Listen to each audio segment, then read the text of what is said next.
बहुत पुरानी बात है। श्यामपुर नामक गांव में रमेश नाम का एक सोनार रहता था। वह सिर्फ सोना ही नहीं बेचता था, बल्कि सोने को गिरवी रखकर उसके बदले में पैसे दिया करता था। इसी गांव में अमन नाम का एक किसान भी रहता था। अमन तेरी मेरी मजदूरी करके अपना परिवार चलाया करता था। अरे भाई अमन, कब तक तुम यूं दूसरों की मजदूरी करते रहोगे? तुम कुछ अपना काम क्यों नहीं कर लेते? शहर चले जाओ, वहाँ तुम्हें इससे ज्यादा पैसे मिलेंगे और तुम्हें इतनी मेहनत मशक्कत भी नहीं करनी पड़ेगी। अरे भाई, काम करने के लिए पैसे भी तो होनी चाहिए। मेरे पास उतने पैसे कहाँ है जो मैं अपना काम शुरू कर सकूं? तुम तो मेरी हालात जानते ही हो। अमन, तुम किसी से थोड़े बहुत पैसे उधार ले लो और उन पैसों से जमीन खरीदकर उस पर खेती करो। जब तुम्हारी पैदावार अच्छी हो जाए तो उसके पैसे वापस कर देना। यह बात अमन को सही लगी, लेकिन वो पैसे किससे उधार ले, यह बात उसे समझ नहीं आ रही थी। इसलिए अमन अपनी पत्नी का मंगलसूत्र लेकर रमेश सुनार के पास जाता है। सेठ जी, मेरा नाम अमन है। मैंने सुना है कि आप सोना गिरवी रखकर पैसे उधार देते हैं। मैं अपनी पत्नी का मंगलसूत्र लाया हूँ। अगर आप इसको रखकर मुझे कुछ पैसे दे दे तो मैं थोड़ी जमीन खरीदकर उस पर खेती कर सकूंगा। जब मेरी पैदावार अच्छी हो जाएगी तो मैं आपके पैसे वापस कर दूंगा। तुमने बिल्कुल ठीक सुना है। मैं कोई भी महंगी चीज गिरवी रखकर उसके बदले पैसे दे देता हूँ, लेकिन अगर कोई पैसे समय पर नहीं देता है तो मैं उसकी वह चीज रख लेता हूँ। दिखाओ मुझे अपनी पत्नी का मंगलसूत्र। अमन सुनार को अपनी पत्नी का मंगलसूत्र दे देता है। सुनार मंगलसूत्र की जांच करता है और जांच करने के बाद कहता है, वैसे तो बगैर किसी सिफारिश के मैं किसी को पैसे नहीं देता हूँ, लेकिन तुम ईमानदार आदमी लग रहे हो, बस इसलिए मैं यह मंगलसूत्र गिरवी रखकर तुम्हें पैसे दे रहा हूँ। लेकिन ध्यान रहे, जैसा कि मैंने तुम्हें अभी बताया है, अगर तुमने वक्त पर ब्याज के साथ पैसे वापस नहीं करे तो मैं तुम्हें यह मंगलसूत्र वापस नहीं करूंगा। अमन सोनार की बात मान लेता है और सोनार से पैसे लेकर चला जाता है। फिर अमन उन पैसों से 4 बीघा जमीन खरीदता है और उस जमीन पर खेती करता है। कुछ ही दिनों में उसके खेतों में अच्छी फसल हो जाती है। फिर वह उस फसल को अच्छे दामों में बाजार में बेच देता है, जिससे उसके पास अच्छे खासे पैसे हो जाते हैं। अब तो मेरे पास अच्छे खासे पैसे हो गए हैं। अब मैं इन पैसों से अपनी पत्नी का मंगलसूत्र वापस ला सकता हूँ। कैसे हैं सेठ जी, सब ठीक चल रहा है ना? हाँ, ऊपर वाले की सब दुआ है। तुम्हारे चेहरे की मुस्कान बता रही है तुम मेरे पैसे वापस करने आए हो। जी हाँ सेठ जी, मैंने जो जमीन खरीदी थी उस पर अच्छी फसल पैदा हुई है और मेरा अच्छा मुनाफा हुआ है। अब मैं आपके पैसे वापस करने आया हूँ, ब्याज के साथ। यह तो बहुत अच्छी बात है अमन, तुम रुको, मैं तुम्हारी पत्नी का मंगलसूत्र लेकर आता हूँ। सोनार अंदर जाता है और मंगलसूत्र लेकर अमन को दे देता है। अमन ने जब मंगलसूत्र को ध्यान से देखा तो उसके मन में कुछ संदेह उत्पन्न हुआ। सेठ जी, मुझे लगता है आपसे कोई गलती हो गई है। यह वह मंगलसूत्र नहीं है जो मैंने आपको दिया था। क्या बकवास कर रहे हो अमन? मैं तुम्हें किसी और का गहने क्यों दूंगा? मैं इतने सालों से व्यापार कर रहा हूँ, तुम्हें क्या लगता है मुझे कुछ भी पता नहीं है? मेरे पास सुबह से शाम तक 50 आदमी अपना सामान गिरवी रखने आते हैं। अगर मैं ऐसे किसी और का सामान किसी और को देने लगा तो मेरा व्यापार एक दिन बंद हो जाएगा। चुपचाप अपने गहने लो और यहाँ से चलते बनो। सेठ जी, वो मेरा पुश्तैनी मंगलसूत्र था, उस पर मेरे दादाजी का नाम भी लिखा हुआ था। मैं दावा के साथ कह रहा हूँ। ये क्या बकवास करते जा रहे हो? मंगलसूत्र के ऊपर तुम्हारे दादाजी का नाम लिखा हुआ था। यह बात तुमने मुझे पहले क्यों नहीं बताई? मेरे पास इस मंगलसूत्र के अलावा कोई और दूसरा मंगलसूत्र मंगलसूत्र नहीं है। अमन बेचारा सोनार के घर से दुखी होकर चला जाता है। रास्ते में अमन को उसका दोस्त मिलता है। अमन अपनी सारी बात अपने दोस्त को बताता है। जब उसका दोस्त उस मंगलसूत्र को देखता है तो वह बताता है, अरे भाई अमन, उस सोनार ने तुम्हें ठग लिया। यह मंगलसूत्र सोने का नहीं है बल्कि नकली है। यह क्या कह रहे हो राम भाई, ऐसा कैसे हो सकता है? अब मैं क्या करूं? उसने तो मुझे कहीं का नहीं छोड़ा। इतनी मेहनत से खेती की थी और सारी बर्बाद हो गई। अमन भाई, तुम एक काम करो, गांव के सरपंच के पास जाओ और उनसे अपनी सारी बात बताना। अब वही कुछ कर सकते हैं। अब अमन सरपंच के घर की ओर चल पड़ता है और सरपंच के घर पहुंचकर सरपंच से कहता है, सरपंच जी, मैं अपनी परेशानी लेकर आपके पास आया हूँ। बताओ अमन, क्या परेशानी है तुम्हारी? सरपंच जी, मैंने अपनी पत्नी का मंगलसूत्र रमेश सुनार के पास गिरवी रखकर उससे कुछ पैसे लिए थे और जब मैं उसे अपनी पत्नी का मंगलसूत्र वापस लेने गया तो उसने मुझे यह नकली मंगलसूत्र पकड़ा दिया। सरपंच ने तुरंत रमेश सुनार को बुलाया और उससे कहा, रमेश, तुमने यह बेईमानी का काम कब से शुरू कर दिया? तुम्हारे पिताजी तो ऐसे नहीं थे।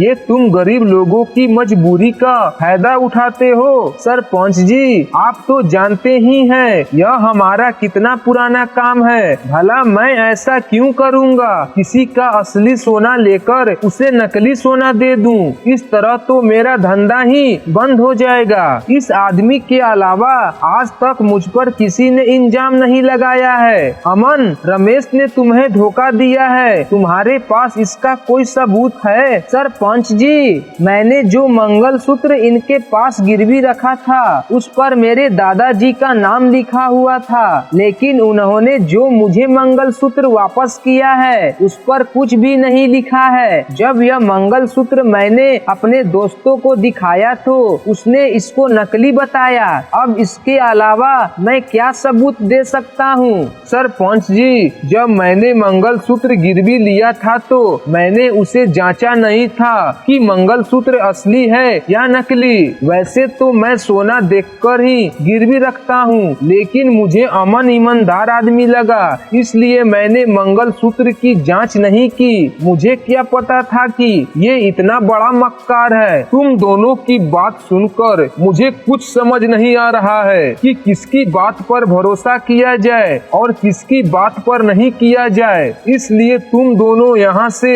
जा सकते हो। परिस्थितियाँ और अधिक ना बिगड़े, इसलिए यह बात सुनकर रमेश सुनार बहुत खुश होता है, लेकिन अमन बहुत दुखी होता है। दोनों सरपंच के घर से चले जाते हैं। फिर सरपंच कहता है, मुझे लग रहा है कि सोनार झूठ बोल रहा है, क्योंकि सुनार ने कहा था कि अमन ने उसको नकली सोना दिया होगा, लेकिन कोई सोनार नकली सोने को असली सोना समझने की गलती नहीं कर सकता।